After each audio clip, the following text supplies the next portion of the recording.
Hi and welcome everyone to Season 5 of the Rule and Hammer live show where we talk all things One New Zealand Warriors. Thank you all for joining us. Tonight we're going to review the Warriors' disappointing Round 7 loss to the Dragons, take a quick look at the NRL Round 7 results, and we're going to preview this week's ANZAC Day game against the Titans, a special ANZAC Day game where the Warriors return home to Go Media Stadium for the first time since 2015. Joining me tonight, as usual, is my good mate and co-host Warrior Roo. Rob, how you doing, mate? How's things? Yeah, been good, thanks, mate. Looking forward to a short week as well. We obviously got Anzac Day tomorrow and then got Friday off.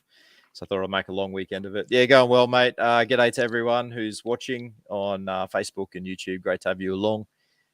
It's a good time of year.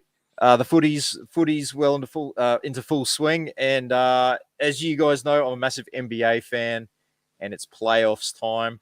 My beloved Miami Heat struggled to make it through the play-in tournament as we did last year. We did it the hard way, lost to the Sixers by 1 point, and then had to beat the Chicago Bulls. Ken's watching, so yeah, sorry, mate. Had to roll your mob to get through.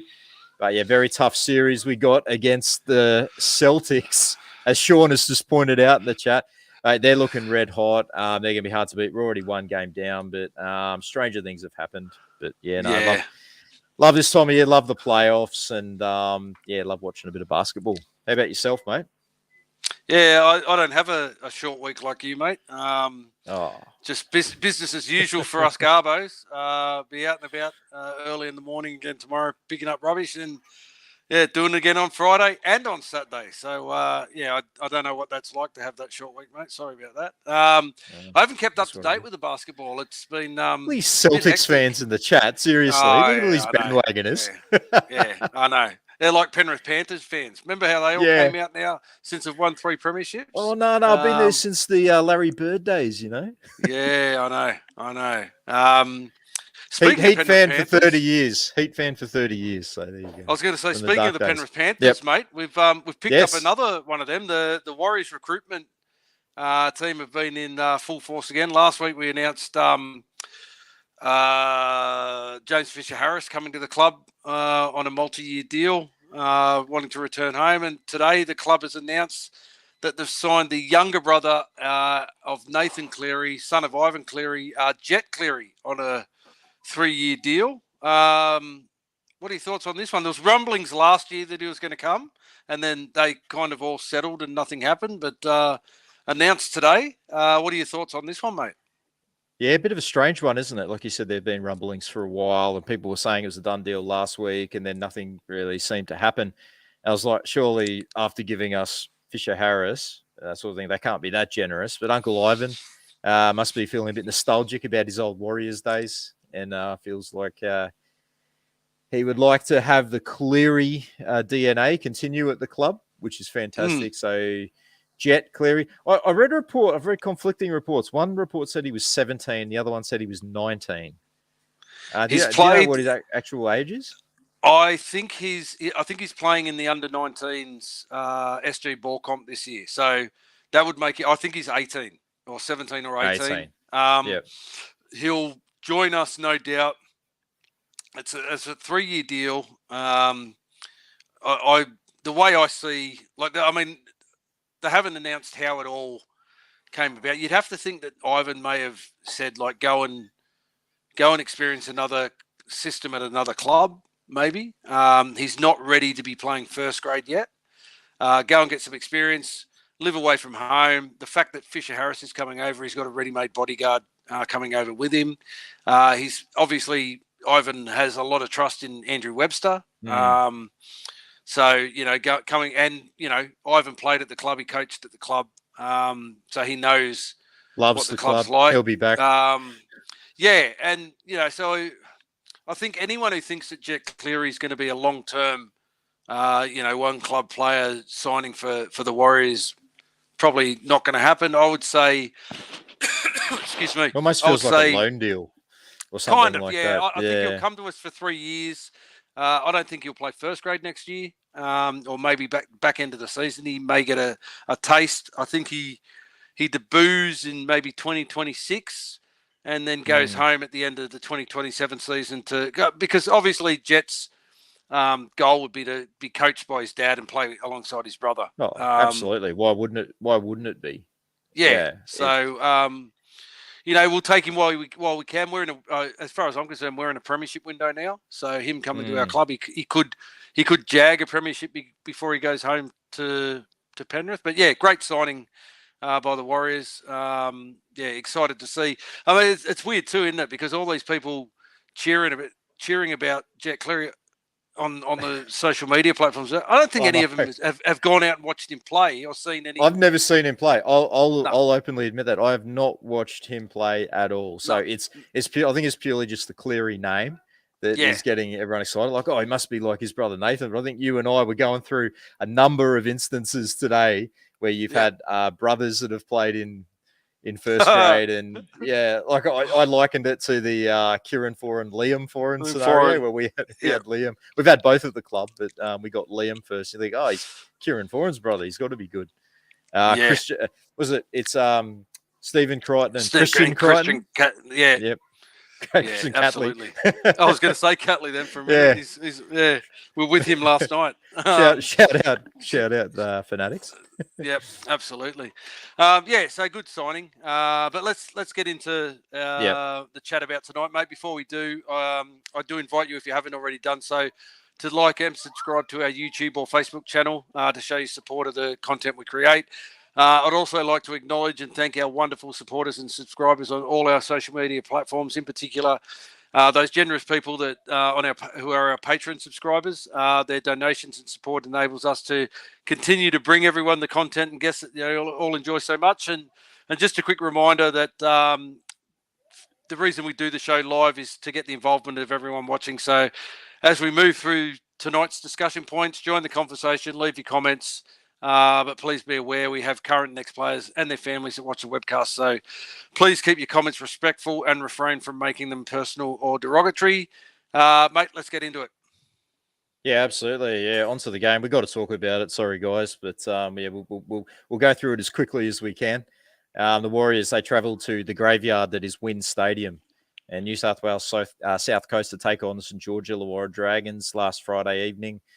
Once again, Coach Webster was able to name the Warriors' strongest 13 to start against the Dragons. Mitch Barnett led the team out. He was celebrating his 150th NRL game, so a big occasion for him. Congratulations to him. It's a great milestone. And a big occasion for Paul Roach, named to play just his second top-grade game for the Warriors. Got to say, a really weird bench selection from Webby. And, very lightweight bench, very bizarre makeup on the bench, and we'll get into that in a bit. Not much size at all. And as we know, it was the Dragons way too good for us on the night, 30-12. Suli, Ravalawa, Hunt, Lomax, Sloan tries. Lomax 4 from 6 and absolutely smoked that 2-point field goal right before halftime. The Warriors' 12 points came from Johnson and Dallin Watene-Zelezniak, and Johnson 2 from 2. Mate, it just felt a bit like Groundhog Day, the same old situation, the same old problems came back to haunt us once again. Field position and possession, but no points. We get the one try, and then we seem to be camped down there, and then we just kind of go to custard. And the attack was just, really difficult to watch at times. There didn't seem to be too much rhyme or reason there. Nothing seemed to be in sync. We were going from side to side. Players were literally running around in circles a couple of times, not really knowing what to do. We seem to have reverted back at times to that 2021, 2022 style of barge over, trying to get the barge over try. I don't know if we got a little bit excited from all those tries that Fanua Blake has got, but we were all over them in that first 20 minutes. Our first set of 6, we made 65 metres. We were dominating position early. We got that one try that came pretty easy, and maybe it came too easy. And then after that, we couldn't get the points on the board. We gave away possession, and we compounded that by giving away penalties, like really soft penalties. We invited the Dragons right back into the game, and they never let up from that moment. They out-enthused and out-desired us in every department. They just absolutely wanted it more on every play. They just were all over us. And it must be said, in our lineup, we had a few guys that became evident. You noticed that being at the game, there was a lot of guys carrying injuries. And we've since found out 3 or 4 guys yeah, we're really struggling out there. You were saying that Capewell had a trainer with him virtually the whole second half. Yep. Yeah. So, and on top of that, we have a couple of guys that are really not in great form either. And as I mentioned before, the Wynn Stadium graveyard strikes again. We had won our previous 2 games there, but before that, you had to go all the way back to 1996 against the Illawarra Steelers before we last had a win there. It's just a ground that, for whatever reason, we do not perform well at. So, yeah, tough night, it must be said. How did you see it unfolding? Because you were there, of course. Yeah, I saw it quite painfully in front of my eyes. It's without a doubt our worst performance in the Webster era, the past season and 7 games. Early indications were good. We had some really good attack shape. There was a nice interchange of short passing between the forwards, particularly Barnett and AFB running off Tohu, and that troubled the Dragons' middles really early. SJ with that great step to get inside the defence to open the scoring. Had everyone thinking this was going to be a bit of a dominant performance. I even messaged you and said how good our attack looked. You did. You did. At about the 16-minute mark. And then, yeah, it was quite telling. Once again, something that's happened over the past couple of weeks where you mentioned it. We got 3 repeat sets inside the Dragons half, and we kind of really didn't throw much at them. It was a lot of, Egan turned the ball over to AFB and Barnett, and then it was a repeat set of 6. And we kind of just continued with this barge over type thing, trying to build pressure. But the concerning thing was we were unable to turn that possession into points. And then Jacob Little got an intercept. And then the relieving penalty alleviated all that pressure that the Warriors had built. And then not long after that, they got their first try. And then, the repeat penalties it gave to the Dragons, it really changed the momentum from that point on. The Sully try made some really poor defence from Rocco Berry, which is, I know he's only, 20-odd games into his rugby league career, but you'd have to say very uncustomary because Rocco's quite a strong defensive centre. He's been pulling off those tackles a lot, like cutting blokes down with the legs tackles, and he just fell off that one. But Sully's a big man. He is. He's a massive man. Then we had Montoya got a drop ball from a bomb. Johnson pulled off a certain try-saving tackle, which forced a drop ball from the Dragons. And from that scrum, the Dragons scored through Ravalawa a few plays later. Lomax closes out the half with that massive 2-point field goal. They led 16-6 at halftime. The interesting thing from where I was sitting, couldn't really see where it was kicked from. So it went up as a 2-point, and then they changed it to a 1-point. And then for the whole of the halftime interval, it was 15-6 up on the scoreboard. Then as the Dragons ran out, it changed to 16. So obviously they reviewed it and went to the 16. Zach Lomax gets a customary Lomax try, if you can call it that, from chasing through a Ben Hunt bomb. That got the Dragons out to a 16-point lead. They get a penalty goal. It extended their lead to 3 converted tries. Brain explosion from Rog. From RTS. Yeah, he had a couple of errors in this game, and that one was just out and out, brain explosion stuff. Ball still bouncing. That ball was bouncing back towards the 10-metre line too. Like, could have bounced over the line and could have been a 10-metre, like gone the 10 metres, but put his hand out, touched it. They get a penalty, goal from in front. And then that Terrell Sloan try with 20 minutes still to play basically put the game out of reach. And from then I was in a world of hurt, which I've been at that ground so many times in the past. I can imagine. But yeah, mate, it was just a tough watch. The team looked incredibly fatigued and totally enthused. And if you've got to wonder if that 90-minute game the week before really exposed us a little bit. Sorry, mate. And as you alluded to before, Webby's bench, questionable selections and poor use of the men on there, especially against the Dragons team that had so much energy. And like that. They don't have a big middle, the Dragons, but their middles ran over the top of us. They made so much yards. Absolutely dominated our pack. Yeah, for sure. But I think I was saying to you last night about his interchange rotation. Our first 4 interchanges was Ale on for Barnett, then Barnett on for AFB, then AFB on for Ale, and then Ale back on again for another Barnett and then Jacob Laban came on only for the Jackson final 20 Ford. minutes. Only for the final 20 minutes, but that was our 5th interchange. It was only our 5th interchange then. And Makes then no sense to leave all that up your sleeve. And then Pompey comes on as our 6th interchange with like less than 10 minutes to go, and he's playing as a middle forward. And then Paulie Roach comes on and gets Gutho Origin minutes at the end of the game. He got about a minute and a half max. Yeah.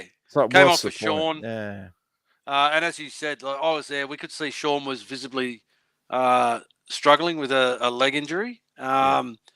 Capewell, as I said, he had a trainer with him for virtually the whole second half. It was dry reaching, and that to find out it's a kind of a throat injury or something. He probably copped a knock in the throat, but he still played out the game. But had a trainer with him the whole time. It's just it looked like we were just playing broken, and that's a worrying sign. Very 6 rounds into the competition. So. I mean, there's not much more you can talk about with this game. It was a really, really hard watch, a really hard watch. And, you'd think that with the scoreline, what was it, 30-12? 30-12, You'd think that the Dragons had all the attacking stats in their favour, but they didn't. Warriors had a 51-49 possession stat. We only had like 20 run meters less than the Dragons. We had 1,593 to their 1,620. We have more post-contact meters, 578 to their 498. We have 1 less tackle break, 34 to 35. We had 7 offloads to their 4. We made 347 tackles to their 317. Both teams had a high missed tackle count. We had 35 to their 34. So it's not like we were blown off the park in attack stats. It was they just took their opportunities. When they got them, they made them count. And we just, ran around like headless chooks. Yeah, absolutely. And then, guys, a guy like Wade Egan, who's been so good for us and so dominant in his role on the field, he didn't have much involvement in this game. Dragons Middles did a really good job limiting his impact on the game. He only had 30 run meters, a whopping 47 tackles, but he's been getting close to 100 run meters every game with his darts out of dummy half and his support play. AFB and Barnett both very strong. AFB with 255 run meters, 108 post contact, 6 tackle breaks, 23 tackles. Head and shoulders above everyone else. Yeah. He was, and he went close to scoring on a couple of occasions with that barging run close to the line, but the Dragons brought him down. And then, Barnett with 118 run meters, 54 post contact, 30 tackles. A solid performance from him without being outstanding. Tohu Harris, the usual performance from the captain. He did look quite fatigued during the game, though. 168 run meters, 56 post contact, 48 tackles, got through a mountain of work in defence. And Tommy Ale, he played the most minutes he's played so far this season in his 2 stints that he had on the field. He had 77 run meters, 35 post contact, and 17 tackles. But it was just really disappointing result there.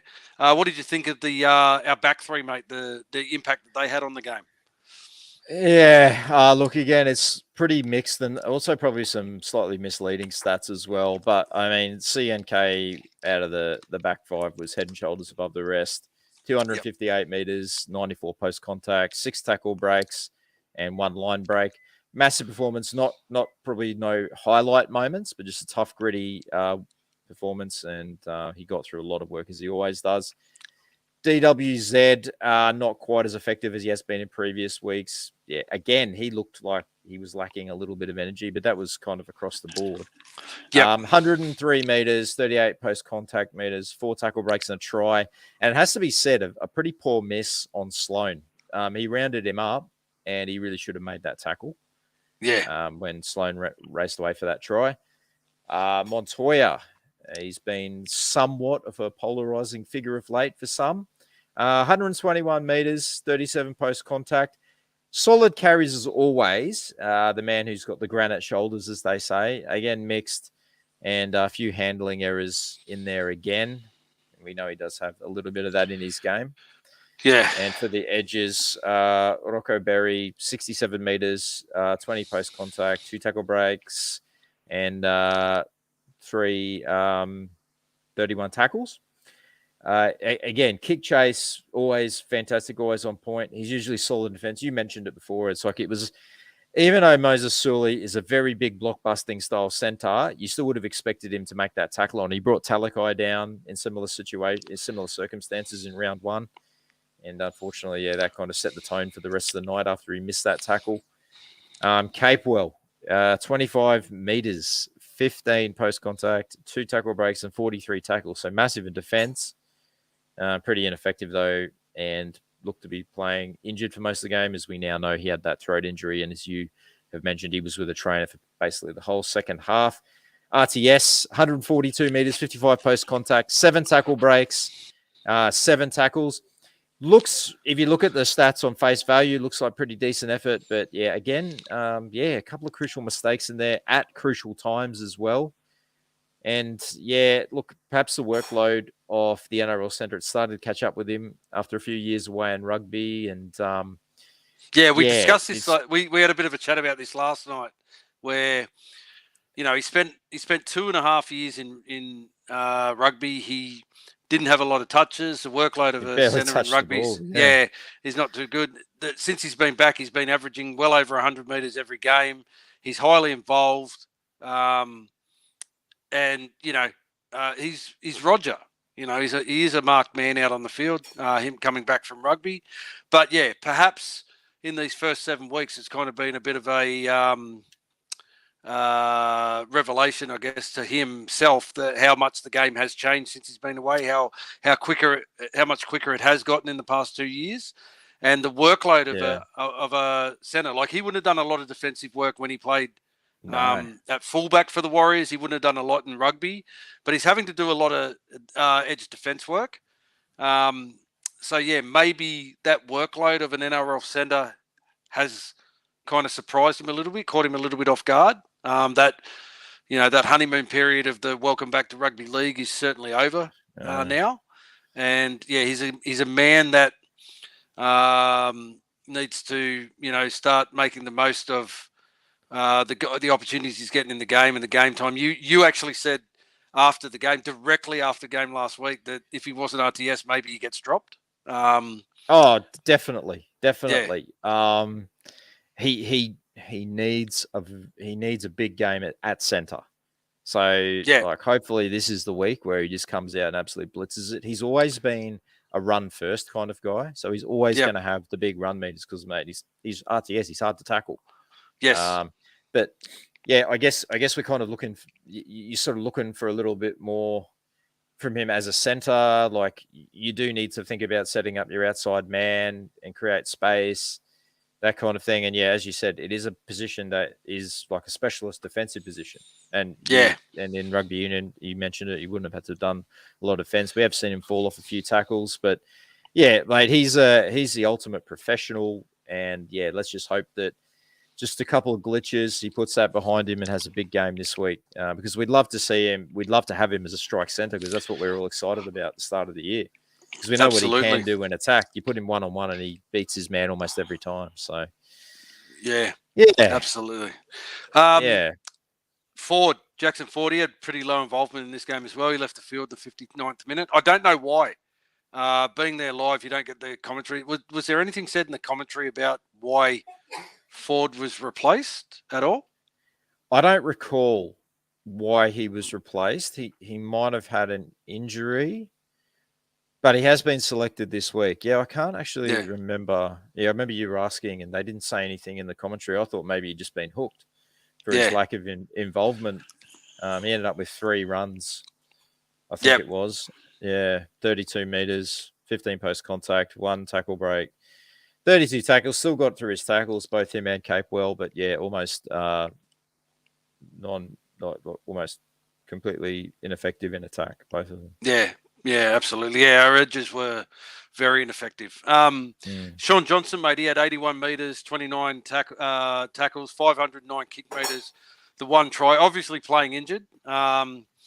he did try to rally his troops when the forwards were making meters in that opening 20 minutes. He looked dangerous, but pretty much he was playing it behind a dominated forward pack. It's very hard to get anything really happening when you have limited opportunity. Not a lot of positives to come out of this game from the short 6-day turnaround. There's a question there: is this just a game where we were completely off, or is there a more deeper concern here? I'm going to put it down to a game that we're just off, and I'm hoping it's that. Yeah, we'll probably have a better read of things after this weekend. I mean, we're playing, which we'll get into a little bit later, but we are playing the Titans team that's, struggling themselves. They haven't had a win this year, and we're returning home to Go Media Stadium for a big occasion. So, yeah, hoping that the boys are up. Hopefully this is just one where we can just, one of those games where you just write it off, put it behind you, and you move on. But, yeah, as I said, mate, not much else to really say about this one. Just put it behind us, eh? Put it behind us. Who's your 3-2-1s for this week, mate? 3-2-1. This was a bit of a difficult one. It always is in a game where you're completely dominated, but yeah, AFB head and shoulders above everyone else. Tried his heart out. All those run meters and post contact meters as he usually does. He was comfortably our best player. Yeah. Chance had a very good game at the back in terms of meters. Well, as we said, no real standout highlights, but he got through a mountain of work and just kept doing what we know he is capable of. And Tohu Harris, very busy in attack, a lot of short balls. I thought maybe we tried those short balls a little bit too much. I think we might. I meant to say that earlier. Like I thought we were using that a lot, and a couple of them went down. Just maybe try to put that on the shelf for a bit. But anyway, Tohu is always busy in attack and defence. So he got my one vote. And yourself? Same players, different order. Adam Fanua-Blake, 3 points for me. He was by far our best player on the day. I gave 2 points to Tohu. He's just, leading, inspirational leader and getting through the work that he does. And I gave 1 to Chance. He worked very hard from the back. So that gave our weekly total. We gave the full complement of 6 to Adam and 3 each to Tohu and Chance, which sees Adam Fanua-Blake rocket ahead on our season rankings with 16 votes, closely followed by Wade Egan and Tohu Harris, both on 11. Mitch Barnett on 10. Chance has moved up to 8 with Roger, and then a host of others on points behind them. Mate, just quickly go over a couple of other results. New South Wales Cup, the Warriors and the Dragons played at Collegiate Sporting Complex. It was. What a game. Yeah. Warriors 26 over the Dragons 24. Fantastic game. Edge of your seat thriller. Dragons leading 24-20 with less than a minute to go, and Setu 2 cross for the match leveling try, and then Tane Tuapiki slotted the match winner right on full time. So much needed win for our New South Wales Cup. And from our pathways, the Warriors Harold Matthews Cup side just keeps impressing. They played the undefeated Bulldogs, minor premiers, and last year's reigning Harold Matthews premiers, the Bulldogs. The Warriors got them 12-10. It was probably the upset of the season, beating the defender premiers to advance to grand final this Saturday. They'll take on another undefeated team in the West Magpies in this week's grand final at CommBank Stadium on Saturday. So anyone in Sydney, you can get to CommBank Stadium on Saturday. It's a full day of junior rep grand finals. Lisa Fiola Cup, Harold Matthews, Tarsha Gale Cup, and SG Ball. Our Warriors, absolute phenomenal result for a team that lost their opening 3 games in a comp that you only play 8 or 9 regular season games. They're on they've won 8 of their past 9 games now, I think that is, with their win over Parramatta the previous week, and now the Bulldogs. Parramatta were also undefeated when they beat them. Bulldogs have been undefeated, so now we're coming up third week in a row. We're playing an undefeated red hot favourite. So hopefully, we can get the job done. Absolutely outstanding effort from these Harold Mats boys. And the Jersey Flegg, bit of an upset win for the Warriors here, 28-22 over the Dragons. It's their first win of the season over the more fancy Dragons. So great to see them get their campaign started off with a win in the season 2024. Okay, well, moving on to the rest of round 7 in the NRL, and that kicked off last Thursday night, and that was the Roosters versus the Storm at Allianz Stadium, and it was the Storm winning a close encounter, 18-12. The Storm 18, Hughes, Katoa, and Coach tries, Meany 3 from 3. Over the Roosters 12, Danny Glover and Manu tries, Suali'i 2 from 2. Mate, Robbo, he wasn't too happy after this one. You don't often see him blowing up, but yeah, a couple of calls that went against the boys from Bondi. He doesn't have a blow up in him like Ricky Stewart, but he is a whinger. You watch a lot of his stuff. If things don't go their way, he is a whinger because they're the Roosters. They're not used to decisions going against them. They're used to getting the rub of the green. Yeah, but once again, the Storm find a way to snatch victory late in the game. The defence did well to limit Joey Manu's impact on the game. Certainly not the same dominant Storm we've been used to in previous seasons, but they're doing enough to keep winning games. So, yeah, be interesting to see how they go this week. They do. And, Coates, can't he score a try? Can't he find a way to score a try as well? Yeah, he can. As a Queensland fan, I'm at least looking forward to that for State of Origin time, even if he did break my heart. We'll break all of our hearts those weeks ago. The first game on the Friday night was our match, and we'll be damned if we're going to talk about that again. So moving on to the Eels versus the Dolphins at TIO Stadium in Darwin in sweltering conditions, as it always is up there. And what a win for the Dolphins. The understrength Dolphins, 44-16 winners over the Eels. Bostock with a hat-trick. He is playing outstanding footy, that young fella, Jack Bostock. Tessie New with a double, Max Plath with a double, Fuller and Avarillo tries, Isako 4 from 9. Could have been even bigger score if Isako had brought his boots with him to Darwin. But over the Eels 16, Lane, Penasini and Brown tries, Gutho 2 from 4. What about that blitz in the second half from the Dolphins? 8 straight tries. Unbelievable from the understrength side. Mate, if there's one team who is the most unpredictable in the competition, it's got to be the Eels. Well, they're leading 10-4 or something, facing a Dolphins team with so many injuries. I expected it would be a certain victory for the Dolphins. I didn't watch the game per se because I was driving back from Wollongong. But getting the updates and just, I don't know. Dolphins showing so much belief and character to blow the Eels off the park in that second half. What a capitulation that was. Jesse Bromwich in game 322. He became the first player in NRL history to start 300 games at prop. That's a massive achievement. That's huge. Yeah. That's a fantastic achievement. Yeah. Yeah, it looked like uncomfortable conditions up there. The players' jerseys were dead set mattered to them and everything. It was, it's a different, there's certainly a different climate up there. Yeah. All right, going on to Super Saturday. And the first game of Super Saturday was the Panthers versus the Tigers at Carrington Park in Bathurst. Panthers have a bit of a deal with Bathurst, and they often take a game out there. Panthers got the job done 22-6 over a plucky Tigers side, it must be said. Taruva, Alamotti, and Fisher Harris tries. Good to see him get on the board. Hopefully that continues for next year. Edwards 3 from 4. Tigers 6. Tupou with a try. Coruscant 1 from 1. I must say in this game, the Tigers were all over them at the start, the first 20 minutes, and one of the worst non-sin bin calls I think I've ever seen in this game. Wouldn't you agree? What was it? The ankle tap. The ankle tap on Justin Olam. Yeah, on Justin Olam. Yeah. It was. You're right. It was a close game for over 60 minutes with only 4 points separating the two sides. I don't know who the ref was. He was only a young guy. There was a couple of things in that game that he missed that were blatantly obvious. That the bunker ended up coming back and adjudicating on. It was a shocker.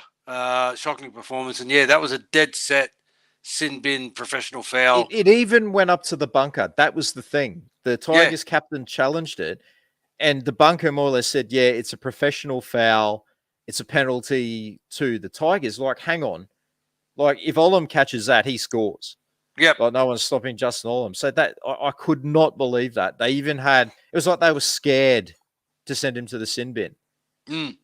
Yeah, it was bizarre. It was even worse than the non-sin bin in that Rabbitohs Bulldogs game earlier in the year. Yeah, it was. Panthers, they got a couple of late tries to make the win look more comfortable than it was, and that the last pass option from the Tigers let them down in this game. They had more possession and in good field position. They just couldn't convert it into points, something that we know about only too well. Johnny Bateman, I thought Johnny Bateman was big for the Tigers in this game too. He played quite well. The second game on your Super Saturday was, of course, at Sheba Super Stadium, and it was the Titans versus the Sea Eagles in what could only be described as a defensive tussle. The Sea Eagles with a 34-30 win. Sea Eagles 34. Trebojevic with the double. It's Tom Trebojevic, Saab, Olakalatu, Kula, and Bullimore tries. Garrick 5 from 6 over Titans 30. Much improved Titans side again, continuing on from that strong performance in Canberra. Khan Pereira with a double. Fafita, Brimson, Boyd tries. Boyd 5 from 5. They've been very unlucky the last 2 weeks, the Titans. And do you think that the Sea Eagles were affected by that 90-minute game the previous week as well? Well, the Titans had a 90-minute game too the previous week. They went to Golden Point. With the Raiders. Yes.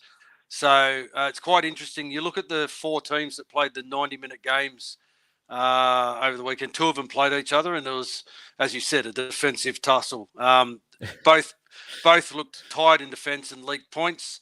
Raiders got towed up in their game. We got towed up in ours. So maybe it's saying something about that. So I don't know, mate. Possibly, mate. But yeah, that first half, there was 8 tries scored in that first half. Titans led by Kieran Foran. They led 24-22 at halftime. It was an entertaining game to watch. If you're not a fan of either team, just as a pure rugby league fan, six lead changes in that game. Tommy Trebojevic, one of Manly's best. He helped them snatch that victory in the end there. It'd be interesting to see. As you said, the Titans have been quite good the last 2 weeks. Managed to put some points on. They did. Again, a couple of weeks ago in that game against the Raiders, they curbed that 28-point thing they had going against them, but they're back over 28 points scored against them again now. So that's 10 games and they're past 11. So do I, mate. So do I. It was nearly one of the highest scoring loss. A team with I think 36 is the most points scored by a losing Mariners. Team. Yeah. Hunter Mariners back in the Super League year. I think they lost 48-36 to Canterbury. Yeah. What a game. And mate, it's got to be said, it was a blue moon last Sunday night because the Broncos had a Saturday night home game. It's at Suncorp Stadium, so I don't know what was going on there, but certainly plenty of action to get on the scoreboard. Broncos way too good, 34 points to 10 in what was ordinary conditions. It started bucketing down. Yeah, it did. Through that game. So the superstar Reece Walsh with a double, Ricky, Bam, Walters and Cobbo tries. Walsh 5 from 6 over the Raiders 10. Sisungi and Savage tries. And Chevy Stewart 1 from 2. Broncos just way too good in this one. Yeah. Game was over before halftime, wasn't it? 28-0, clinical Broncos. The superstar Reece Walsh involved in everything for the home side. Jamal Fogarty unable to return at halftime for the Raiders with a bicep injury. And rookie fullback Chevy Stewart came under heavy fire. But I thought he showed plenty of heart in a losing team. He kept getting up and running that ball back at him. Shows that, not only his second NRL game, he's going to be one to watch for the future. But yeah, Raiders just nothing against the Broncos in this one. Yeah, that's right. Moving on to Sunday footy, and thank goodness we're back to that 2:00 time slot. And it was the first game of the 2:00. 2:00 was Bulldogs versus Knights at Accor Stadium. Bulldogs way too good, starting to come into a bit of form now. So the 36-12 win over the Knights. Hughes, Carraz, Sherry, Hayward, Adokar, and Crichton tries. Burton 6 from 6 over the Knights 12. Lucas and Best tries. Ponga 1 from 1. Hastings 1 from 1. They were just way too strong for the Knights on the day, and the Knights look like they've got they've got a few issues with injuries as well. Yeah, absolutely. Dominant performance from the Bulldogs. Knights still having issues deciding on who their first choice halves combination is going to be. Jack Cogger named. It was a late admission. They brought Tyson Gamble back. So now they're doing the Gamble-Hastings combination that they tried earlier in the season. Kalen Pogger, mate, he was pretty much running on one leg, unable to finish the game due to an obvious injury carried into the game. Probably should never have played. And you got to wonder whether him playing has compounded it to be more of a serious injury now than it could have been. Could be. Yeah. Mate, what'd you make of Wild Jack Hetherington and Reed Marnie with their little brouhaha? Red mist. You know what gets me though? What I had to laugh about is Reed Marnie, absolute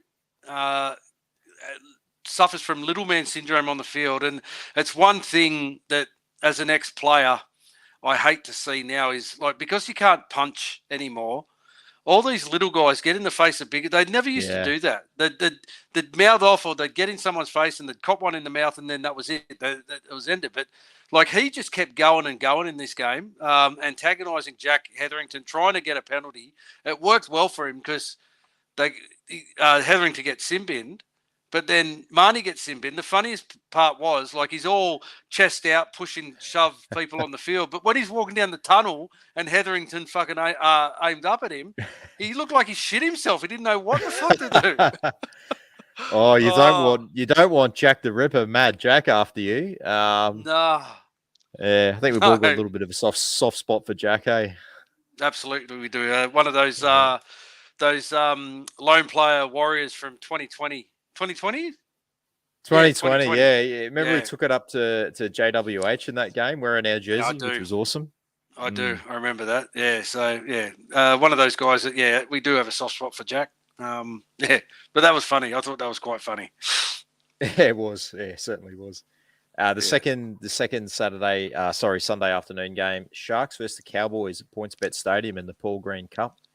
For the Paul Green medal, I should say. The Sharks are way too good. Clinical performance, 42-6 over the Cowboys. Trindle with 2, Mulatalo with 2, Kennedy, Hazleton, Stone Street tries, and Hines 7 from 7. And the Cowboys, 6 points, Holmes a try, and Holmes 1 from 1. Another guy we got a real soft spot for, Clint Howard. He's going to be, he won't be too impressed with that performance, mate. He'll be filthy, mate. He'll be filthy. Dominant first half performance from the Sharks, scoring 4 converted tries to none. And then an equally dominant second half with a further 3 tries. Cowboys now with 191 points conceded. That's the second worst in the competition. Only the Rabbits with more points conceded against them this year. So, yeah, Toddy's got some issues up there. Because they're another team. They're just running so hot and so cold. Can't get a read on the Cowboys, mate. Can't get a read on the Cowboys. Yeah, there's a few teams like that, isn't there? As we've discussed, there's a lot of mid-table sort of mayhem going on at the moment. There is. Yeah. Speaking of the table, we'll have the Rabbitohs, of course, had the bye. Yep. And which couldn't have come at a better time for them. And we'll look at the Sharks at the top of the competition with the Storm in second place. Both of those teams are on 12 points. The Dolphins and Panthers make up the top 4. They're both on 10. Sea Eagles are on 5th on 9 points, with the Broncos, Raiders, and Cowboys rounding out the top 8 on 8 points. The Dragons are in 9th place, also on 8 points, while the Warriors have slipped to 10th on 7 points. The Roosters, Bulldogs, Tigers, and Eels are all on 6 points. And the Knights, Rabbitohs on 4, and the winless Titans anchored to the bottom of the ladder on 2 points. Yeah. Taking a little bit of shape. The ladder at the moment, but yeah, we're caught in that mid-range stuff. We really need to get some back-to-back wins on the board to kind of get ourselves back up into that top 4 argument. Just noticing the comments, mate. Very sad to report the passing of Terry Hill. He was a mean, tough player. That him versus Raging Bull, iconic State of Origin moment.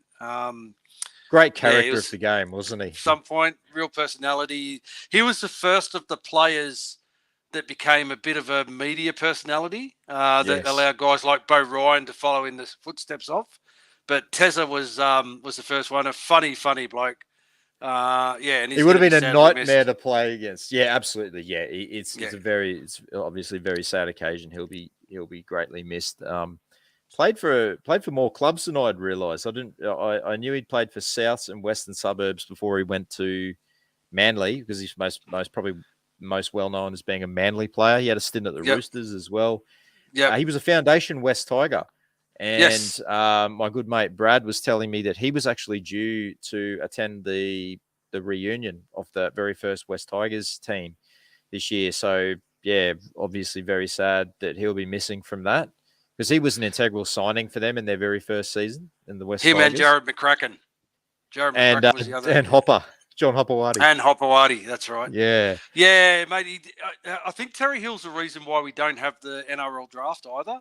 I'm pretty sure, and I don't know whether it's when he got drafted at West or something like that, but or he got drafted somewhere and he didn't want to go and he took the NRL to court, or the ARL at that stage to court, and he won. And then that pretty much effectively ended the draft system that we had in the ARL. So, but yeah, was a great player for those clubs, mainly for Manly, and then obviously New South Wales and Australia. He famously could get under anyone's skin on the footy field. He would have been a nightmare to play against. And famously, round 1, 2005, he got so under Clinton Torpey's skin that he got him sin binned. Apparently, because Torpey had come out and he had one of those like mohawk haircuts, and he says, "Your hair's better than how you play," or that sort of chat. He goes, "I thought you could play, but you can't." Apparently, he was just chirping at him the whole time. I'm pretty sure when we chatted to Toops a few years ago, he brought that up. He said he was one of the worst, the biggest sledger that he played against. He did say that. That's right. Yeah, and he got him sin bin that game. He said he was absolutely furious. And he said Tesla was just relentless, just chirping away at him. So that was one of the facets of his game. But he's a very strong ball runner. He's a very powerful centre, and a lot of great achievements. Played for New South Wales and Australia as well. So, I mean, it's going to be a moving round of rugby league this week anyway, with the whole ANZAC Day theme. But I'm sure Manly will honour Terry Hill this week in some way, and. Passed away in Philippines. I don't know if he was living there or just over there. He was over there on some kind of something like a how do you say it? Like a not a mission trip, but he was over there like on a junket, something like that. Yeah, I don't know the full story. A fact finding tour. Could have been, yeah, something of that sort. Yeah. Yeah. Okay. Well, rest in peace, Terry. Yeah, rest in peace, Tezza. Yeah, he'll be sorely missed. He will. Moving on to you mentioned Anzac Day, so we got to talk about it. And I've got some stats for you. Stats on the Anzac Day games that we've been a part of, and also the Titans, so the team that we're going to take on Anzac Day. So we have played 15 Anzac Day games. So 2009 to 2014, we played against the Storm, and then 2015 against the Titans, 2016 to 2023 against the Storm again. In that first stint, we won 2, drew 1, and lost 3 against the Storm between 2009 and 2014. 2015, we played at home against the Titans. That was the 100th anniversary of the ANZAC, and I think they played 5 games on that actual Saturday. So we had a home game. They wanted to play it in like 5 different cities, I believe. So we played against the Titans and lost at Mount Smart in 2015. Then we resumed our battles with the Storm from 2016 to 2023 for 0 wins and 8 losses, and many of those comprehensive losses that we sat through live with a lot of you guys as well. So we do not have the greatest record. Yeah, 2022 will haunt me forever. And that. You and me, brother, and that's why I never ever say. All right, what did I say that night? At least I won't get that 70. Night. It got to 50, or it was like 40 something with 20 minutes remaining. Then it got to 50 with like maybe less than 10 remaining. He said at least it won't get to 70, and it got to 70. Yeah. And we were doing a live watch when that was on, and we had Glenn Critchley and Glenn Harris, who are the general manager of media and general manager of commercial sales, both watching on the live watch with us. And that was a tough watch. That was a very tough watch that night. It was one of many dark days in our history, and 2022 season, it was just a tough watch all round, I think. But this is a chance to sort of redeem ourselves on Anzac Day. So we come up against the Titans, obviously, tomorrow afternoon or Thursday afternoon, 4 p.m. local kickoff, 2 p.m. over here in Australia. Yep. And when you're talking about the Titans, overall, we've played 32 games against the Titans, and we have the upper hand. It's probably one of the few teams where we have a really strong record against. We've won 20 wins to the Titans, 12. We have played against them in the finals once in 2010, and we'll never forget that game either, because that's where we got dudded by the Duckworth Lewis. Yep. So it's really interesting when you look at our overall. Lewis, that's cricket, mate. McIntosh. That's cricket. I knew it was one of those silly things where you do count backs and one of those silly systems. Duckworth Lewis. What am I thinking? Yep. So we won our first 2 games against the Titans in 2007, and from there the Titans dominated us for 8 games, and then we had like an 8-game win streak. They won that Anzac Day game. Then we had another 6-game win streak against them. Like we seem to always win against them in the Gold Coast, as most of us up here will know, because we used to always go away from that stadium happy. Since then, though, the Titans have kind of got the upper hand on us. They have a stronger record against us since getting that breakthrough win in 2018. I actually realised I was at the very first game that we played against the Titans. That was at Carrara Stadium. It is now known as Metricon Stadium. So you might remember the Titans played out of Carrara while Cbus Super Stadium was being constructed. One of the worst places in the world to watch footy, because it was like an AFL oval and the field's right in the middle. You couldn't see anything, and you had to all stand around like the fence. But we got a 22-6 win. Our good mate Georgie Gaddis got a try that night. Wade McKinnon was on fire. Grant Ravelli, Nathan Feen, all these guys. Sammy Rapira barged over for a try. So that was a really good night. And speaking of dark days, I think one game against the Titans to finish off 2022, and it couldn't have summed up 2022 any better. Sorry to bring up all these like bad moments for you guys if you're having bad flashbacks there, but a game where we led 26-12 with 8 minutes left, and we got beaten in Golden Point 27-26. Was it the year before that where we had the infamous Matt Lodge send-off? And yes, Father's Day 2021. Yeah. So, as I told the story many times, but I was at the game. It was the very first game that my daughter had ever been to, and kept asking me, Daddy, why are the Warriors still 0? And then to make things worse, it started bucketing down at the end. We were getting players sent off. Matt Lodge is flipping the bird. The Titans absolutely demolished us that day, and mate, that's a rite of passage. She experienced the rite of passage in her very first game, where all us diehard Warriors fans have sat in the rain and watched us get done by 40 or 50, and she had it in the first game that she ever went to. So that's she get that out of the way early, nice and early. Absolutely. It can only go up from there. I seem to have that go through that here in Sydney at Campbelltown. We went a couple of years where we'd get done by the Tigers by big scores at Campbelltown. That was my rite of passage down there. And then it started raining. Yeah, absolutely. Yeah, 1 year. May as well. Yeah, absolutely. Mate, why don't you take us through the round 8 team list for the Warriors who are going to take on these Gold Coast Titans? Okay, Anzac Day team is Chance Nickel-Klukstad, Dallin Watene-Zalesniak, Rocco Berry, Roger Tuivasa-Sheck, Marcelo Montoya, and the halves, Timare Martin and Sean Johnson. Up front, we have Adam Fanua-Blake, Wade Egan, Mitch Barnett, and the back row is Jackson Ford, Jacob Laban coming into the starting side, Tohu Harris at lock. On the bench, welcome back Dylan Walker, Tom Ale to make his debut. We're hoping, should have been last week, but he's going to make his debut this week. Zion Mayu and Paul Roach. round out the game day 17 on the extended bench. Adam Pompey, Tane Tuapiki, Ali Leatawa, Ed Cossey, and Tanner Stower-Smith. Geez, we're looking very light on in the forwards, because if you look at that extended bench, they're all backs except for Stower-Smith.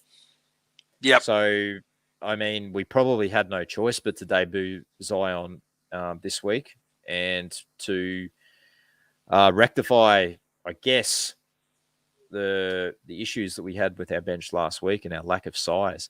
Other than that, the starting lineup is pretty much as expected, with the exception of Jacob Laban, who comes in. This is only his fourth game of first grade, so a big occasion for him, but he'd be up to the task.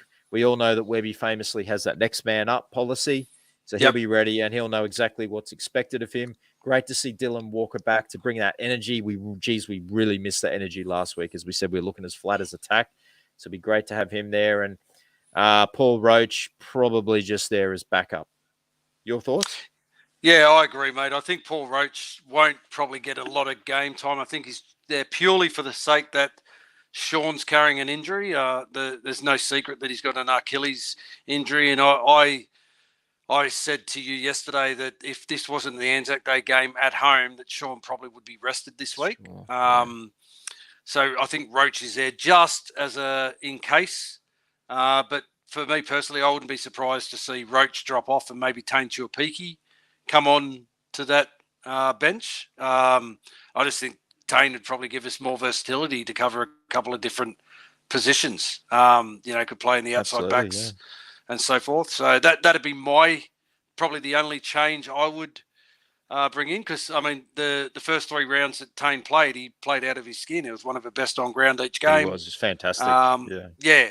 So probably, deserves a place back on that bench and to continue playing in the top grade. Jacob Laban, great to see him get his opportunity to start. Had some mixed results over his first 3 games. Trying to get into the game on the weekend was very, very hard, because that game was kind of effectively out of touch when he did come on the field. But against the Rabbits, he played very, very well. And who we play after the Rabbits? Manly. Against Manly, he played quite well as well. Zion Mayu, great to see him coming up to get his make his debut for 2 reasons. One, that we need some size in the forwards, and the second one is that he was one of my predictions at the beginning of the year to make his debut before Magic Round. So that's another prediction I get right. I'm happy about that. That makes it 2 for the year so far, and that's probably about all I'll get. But yeah, CNK, he's going to be playing his 100th NRL game. Going to be a massive occasion for him. Look, mate, seriously, just looking for a better performance than last week. We need to match the Titans' energy, because they've been playing some good footy of late. Kieran Foran's really been directing him around the park well. He's a wily old player. He's been around for quite a few seasons. And he's got the Titans playing good. Titans have, they've been competitive in their past 2 losses. A Golden Point loss to the Raiders, and then that 4-point loss in a high-scoring match against Manly. They've proven they can score points. They've got some speed in them too. On their, that's what worries me. Brimson's quick. Like, we've got a big back 3, or rather a big back 5, whereas the Titans, not as big, got more speed. Apart from Dallin, we don't have a lot of real out-and-out speed in our back 5. But they've got speed. Cam Pereira, Jojo Fafita, Brian Kelly, who's been a surprise. He's really been strong as a defensive centre, and kind of breaks the line a lot of the times when he's running the ball.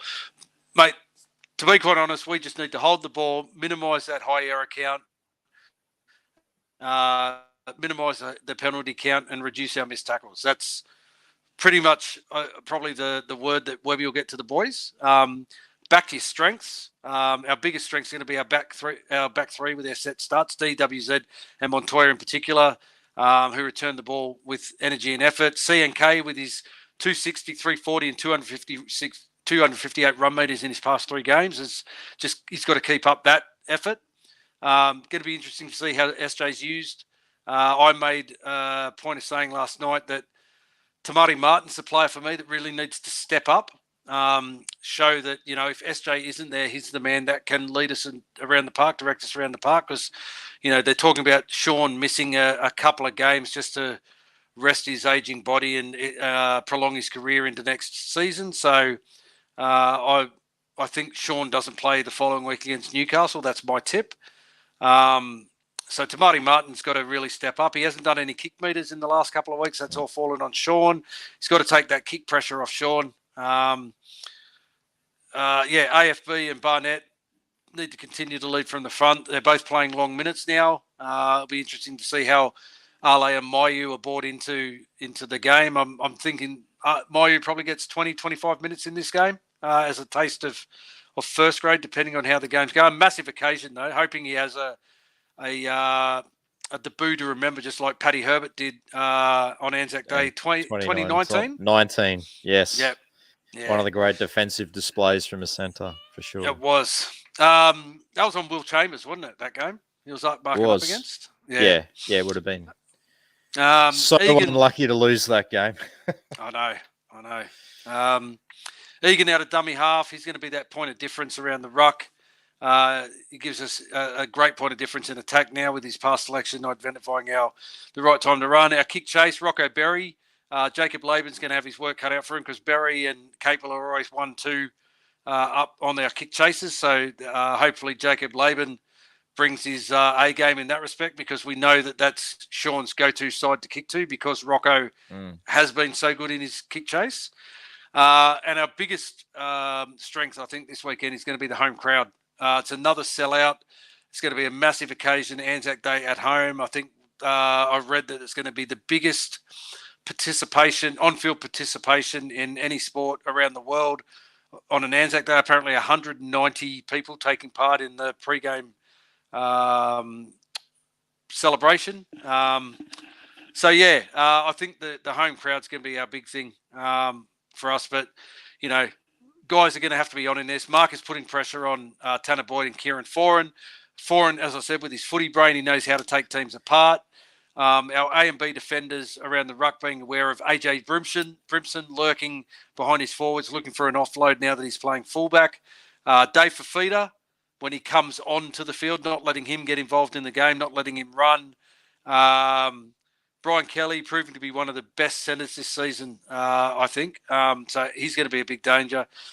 But the Titans are just playing a bit of desperation enterprise footy, and it's paying off for them at the moment. Even though they're not getting the wins, they're putting a lot of pressure on their opposition. So it's not going to be an easy game.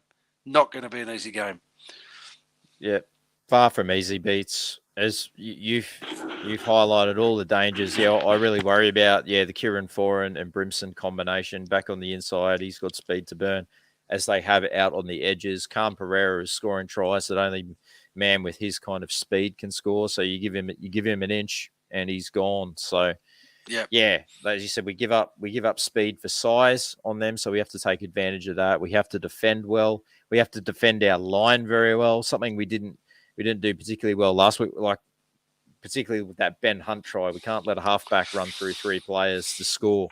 No. So as long as we're strong defensively and we have Egan and his creativity, and we just take those opportunities when we have that sustained pressure on the line, then we'll go a long way to winning the game. But geez, it's time for a tip, I think, and I can feel a very close game coming on. I'm going to go the Warriors by 4. A very nervous 4-point victory. I think the packed house in front of Anzac Day. Brad's going to be there. Do you know he's going to the game? He's going to be there. He did. I did see his comment before that where he set up the Dragons as well. So the Dragons, that's there forever, Brad. I've screenshotted that, mate. But I think the big crowd will just get us over the line. I think it might be a bit of a points fest again, but I think we'll have just enough to get there. Yeah. What are you going with? Two danger players, I think, for the Titans are going to be Bo Firma on that edge.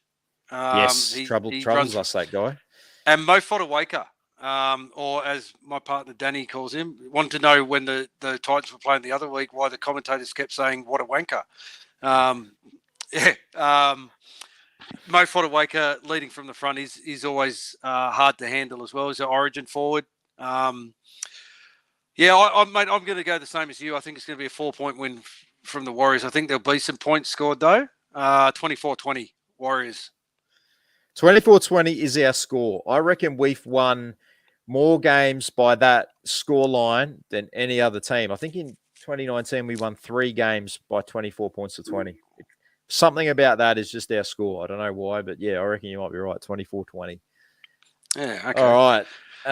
Let's cast an eye over the rest of the ANZAC round games. So that is after our game. There's the traditional clash between the Dragons and the Roosters at Allianz Stadium. Dragons, unchanged starting 13. Farmanu Brown comes onto the bench. Jack Bird onto the extended bench. The Roosters, Dom Young returns from suspension. Sam Walker returns from HIA protocols. And Michael Jennings has dropped Sergeant back Murtaugh. Sergeant Murtaugh must be a little bit too old to still be starting. So he's dropped back to the extended bench. Look, I'm going to stick with my upset here, and I think Brad's Dragons will get the job. We'll get there. 2-point win. I'm going the Roosters, mate. Roosters by 4 in this one. It'll be close. It'll be very close. It always is these Anzac Day clashes. I think the Roosters will get them, though. Yeah. Okay. And moving on to the Thursday night game, which used to be our game, but now the Storm, instead of pumping us, the Storm have the pleasure of pumping the Rabbits on Anzac Day at Amy Park. Storm name it unchanged 17. The Rabbitohs, Jacob Gagai named on the wing. Damien Cook returns from his exile, brushes the sand off his boots, and he's back out there in the middle. The Seagulls will make him feel at home, though. Yep. And Jai Arrow named on the bench. It won't be enough. The Rabbitohs the Storm by 24. You reckon they'll get them by 24? Yes. Wow. There's something about 24 this weekend. It's a 24 weekend. Wow, that's a massive score. I'm going to say the Storm, but I think maybe 10 points in this game. The Rabbits will be a lot better. They'll be a lot better. They've had the week off. I think They've will had time to regroup. Yeah. As you said, Damien Cook's back from his beach sprinting exile. I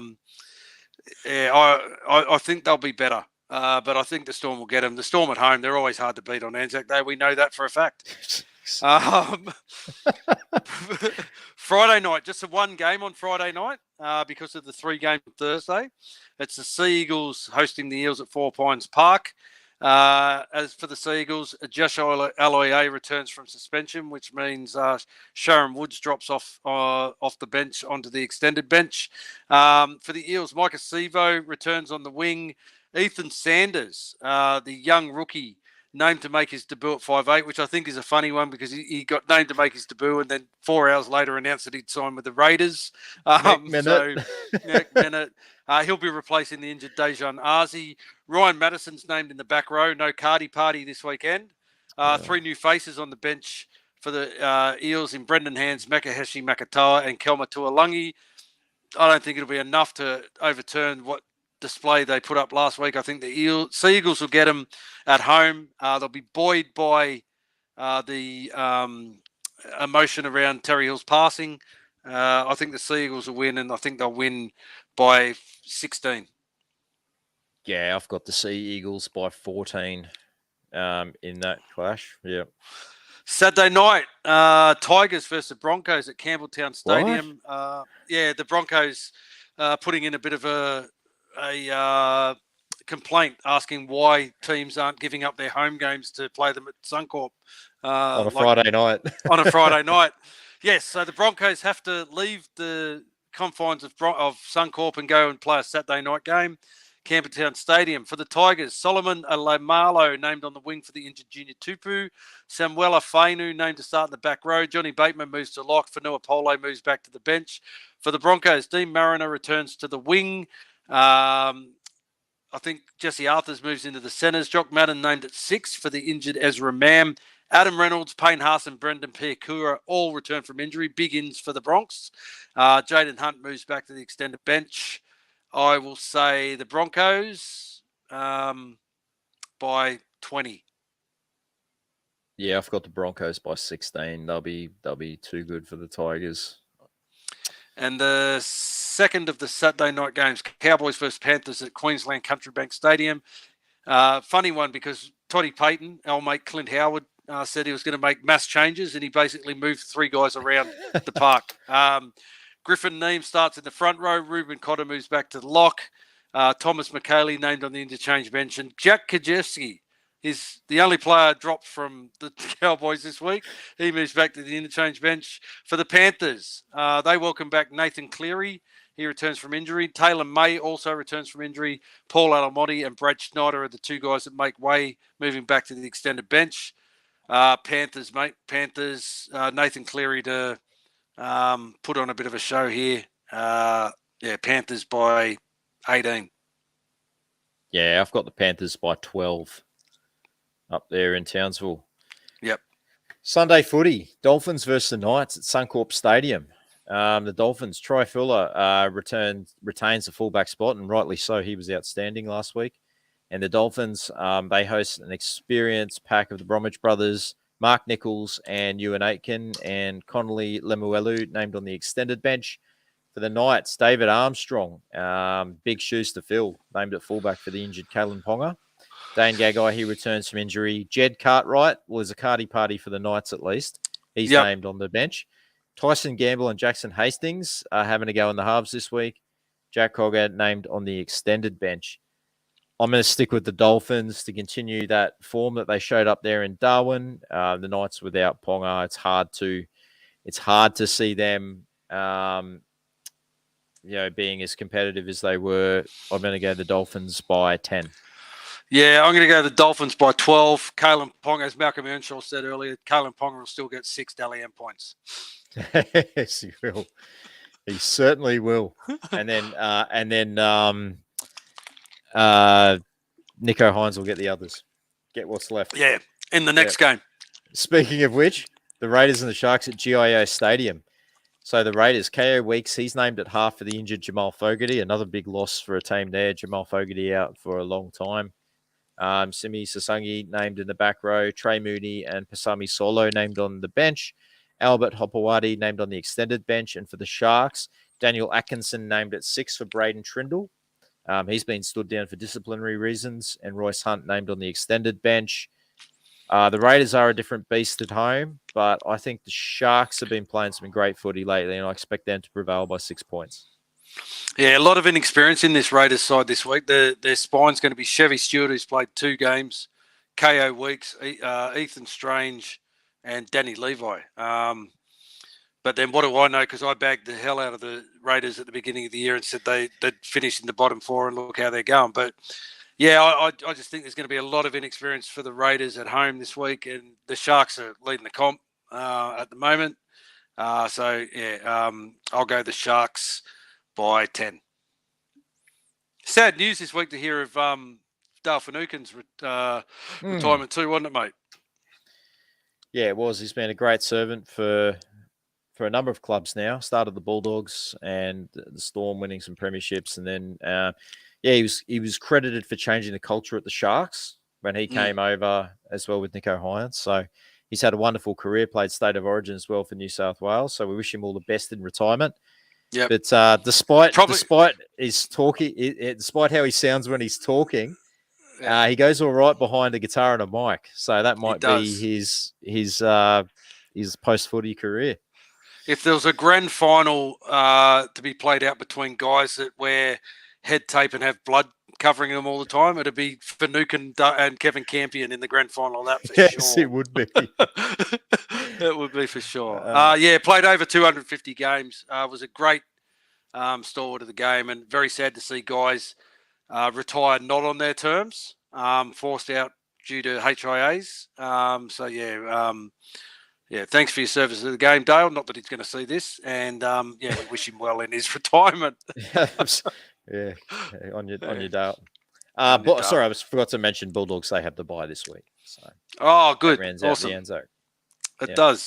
It does. Well, that's the round previewed. That's pretty much the show completed. Next week we'll be back live on Wednesday, the 1st of May, at 7 p.m. to review the Warriors Round 8 Anzac Day game against the Titans at Go Media Stadium and preview our Round 9 game against the Knights at McDonald Jones Stadium, the first of a 3-leg series of away games culminating at Magic Round in Round 11. So I know the Warriors will be spending a bit of time here in Australia between the Knights and the Roosters game. They're going to be camped up, returning to Terrigal for a week, where we all know they famously stayed for that 2020 season and the first half of the 2021 season throughout COVID. Yeah, so going back there to obviously give a little bit back to that community that they have a bit of affiliation for. And just want to say too that we have definitely locked in a future head-to-head series chat with one of the OGs from the 1995 season, a man who actually played in that first 1995 home game that opened the season, Tia Roparty. So we're going to have Tia Roparty on. What date did we say, mate? May the... So July 17. July 17 at the stage, so it'll be during our bye. Yep.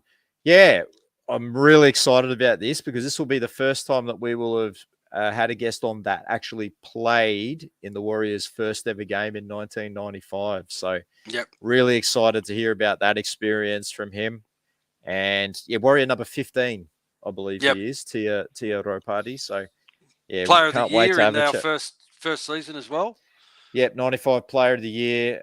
Yeah, great servant to the club and to New Zealand Rugby League and Samoa. And he played the Knights as well and played a lot of his career over in UK and for St Helens too. So I'm sure he's got plenty of good yarns, as they all do. Absolutely. So looking forward to that chat. So yeah, July 17 at this stage.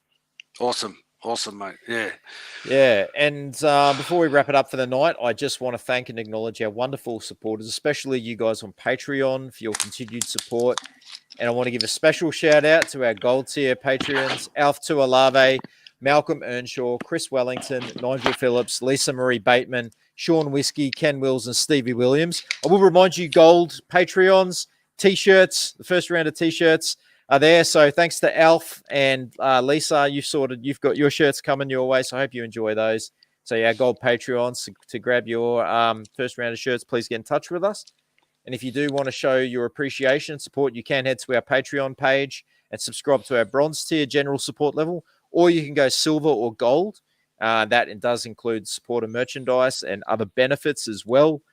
So the link is there on the screen and in our bio. So if you do feel that way inclined, we greatly appreciate all the support that we do get. And all the money goes back into the show to pay for all our license fees for our StreamYard and these sorts of things. So it is greatly appreciated by both of us. And another way that you can support us is head to our Redbubble store. And I'll just get the link up on the screen for you there. You can get some great merchandise there. You can get the Up the Waz shirt, still selling like hotcakes.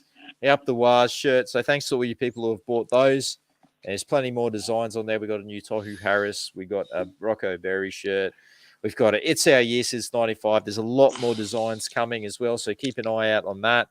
And yeah, get some Ruin Hammer merchandise supporting with designs that celebrate past and present legends, other great moments of the club. And it's a great way that you can also support us as well.